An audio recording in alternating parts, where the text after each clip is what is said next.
Hey there, Pokemon trainers. I'm Ash. I'm Nick. And we are here today with the Pokemon Rundown, as per usual. Also with joint pain. If you notice my glove, sorry. Not sorry. Obviously, can't be sorry about that. Yep. But we do have a fair bit of news. I don't know. Where do you want to start us off? With the first straw I have pulled off because I'm lazy. We have, well, at least a theory of what the next specialty set is going to be. Pokemon Company has trademarked the name Paradise Dracona.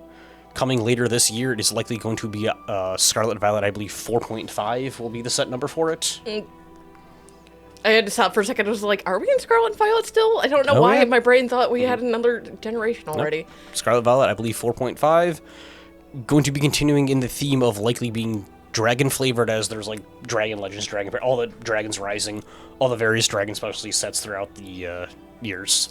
I don't know. Given the name Paradise, with the keyword Paradise in it, my brain just keeps fingers crossed that we might see a return of Fairy type as well. I know I'm probably incorrect on that, but you know what? Let me dream. Fair. It would be nice, but yeah, I'm not holding out my hopes for the return of Fairy. I mean, we are supposed to also be seeing a new mechanic here soon. True. Soon, too, with the Stellar Terra type. So maybe that's where we're going to see. That could, yeah. They could very well debut in a specialty set. I was moving on to our next story. This one is very silly, but just kind of fun. Go Henry is launching a line of TCG debit cards where they will have, like, Iron Leaves, Walking Wake, not Crashing Wake, Walking Wake, and Raging Bolt, and just a lot of the big ones specifically from Temporal Forces, making cards saving fun essentially for kids, whereas everyone has just been joking, oh look, a shiny Pokemon card that I can spend more money on for Pokemon stuff. Yeah. Yep. They Go Henry is a technology company that teaches money management skills, so it's a little silly in my opinion. They're partnering with Pokemon, a company known for taking your money very effectively. Yeah, we don't talk about my money situation with Pokemon. All right, moving on. We have the latest wave of Ultra Pro accessories, this time featuring the Armarouge and Cyril Edge, thank you. From Ultra Pro, there's going to be standard sleeves, dex boxes, things like that. The 9-pack portfolio binders. The big thing that I'm very excited about is they are returning to making table mats, specifically the 8-foot-long, 6-foot-wide giant mat to roll across your entire table. I would hope not 6 foot wide. You mean there's an 8-foot-long one and a 6-foot-long one? Sorry, yes. Yeah. Which at least I'm personally taking as I hope that they are going to bring back the 2-player mats as well, because we've gotten a lot of requests for them, at least in store, because they make for a very nice play experience. Yeah, no, some of the ones that we have, I think the last one we got was probably Celebrations, but, we have some old team-up ones and everything, and they're just so pretty, and I wish we, had a little more of them. There also reflects correction. It's set 6.5 will be Paradise Dracona, not 4.5. I think you were thinking 4.5 because that's what Paldean Fates was. Yes. Thank you, yep. 4.5.2, just to start going into the Final Fantasy 14. Please, no, I don't need Pokemon patch notes. And of course, we are starting to wind down when it comes to just competition as a whole. We have bad registration dates and welcome hits revealed for NAIC. Of course, that's going to be right around the corner. We are having that from Thursday, June 6th through Sunday, June 9th. So June is going to be a very interesting time, especially to see a lot of people are hedging on NAIC to either make or break their making it to Worlds, honestly. Yep. Last major event before Worlds, so I'm definitely expecting to see a lot of people going all in. And this will also, it'll be fun for me, just because this will be probably one of the last major tournaments, before Worlds, obviously, we just addressed that, but it'll also be post-rotation everywhere at this point, as well as Twilight Masquerade. Twilight Masquerade will be seeing later in May, but it will be legal by the time this tournament runs around. I'm pretty sure, at least. It should be, yes, yeah. 'Cause Twilight Masquerade, the pre-release for us is the middle of next month. And then I think the official release is the 24th. So it might not be. I don't know.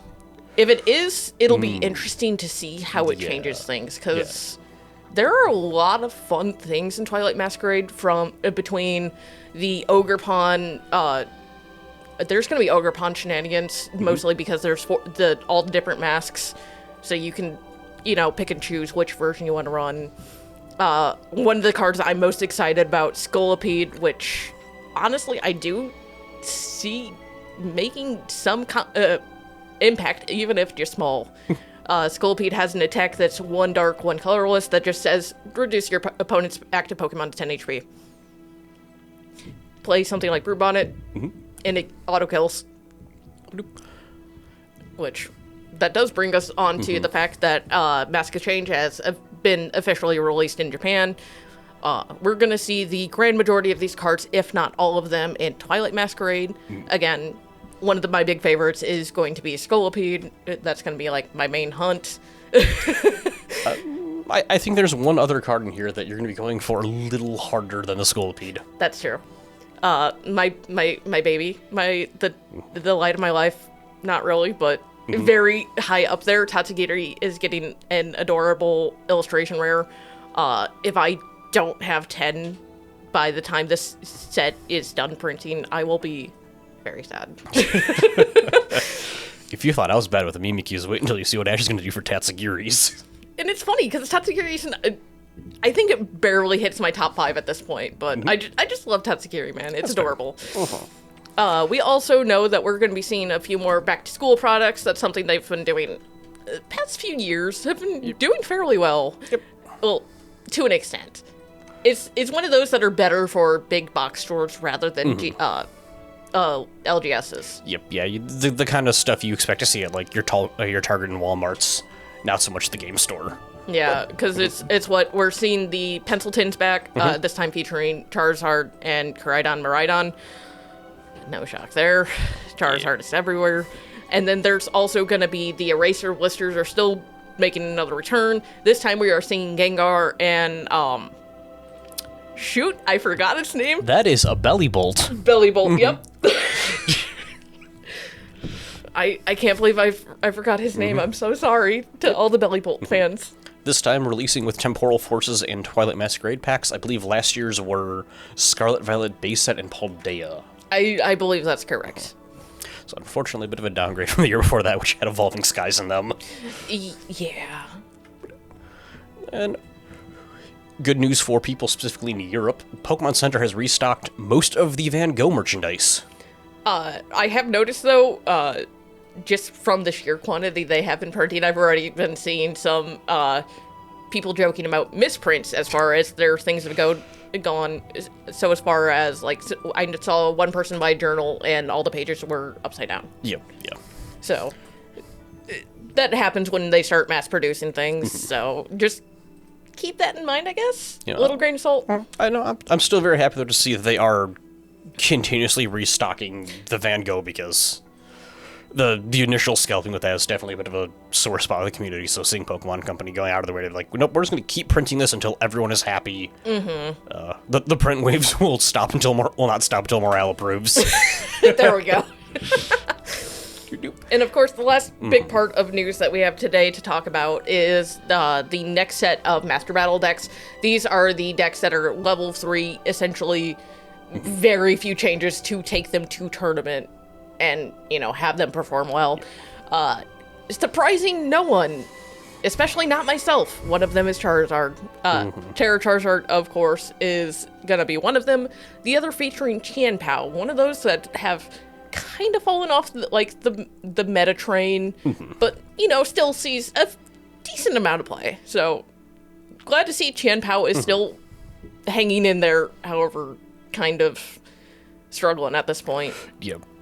Hopefully, between the battle deck, which is absolutely going to give it a lot more popularity because it just makes it accessible for people to get their hands on, as well as there is a handful of cards going in upcoming sets that are like, okay, that could potentially slide in and give it enough of a bump to go back to where it was closer to Scarlet Violet release when it had a much more dominant share of the Pokemon meta.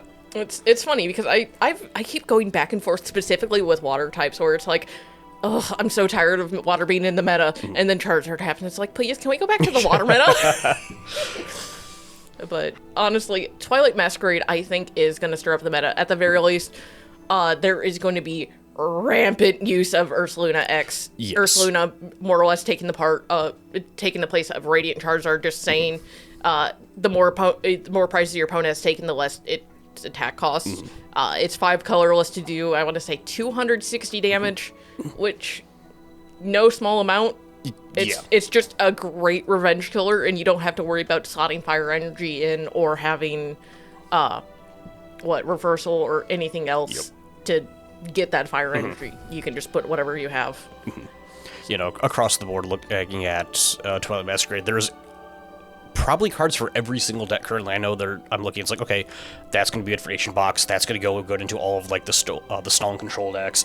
Charizard's going to love that thing to death, like, just about everything's getting a nice upgrade. Can we see a grass deck purely because Sunflora is the Charizard killer, please? I would love to see just Sunflora just absolutely decimate Charizards. There's my hope for probably NAIC is getting to watch a camera match where a Sunflora just shoots a Charizard on camera.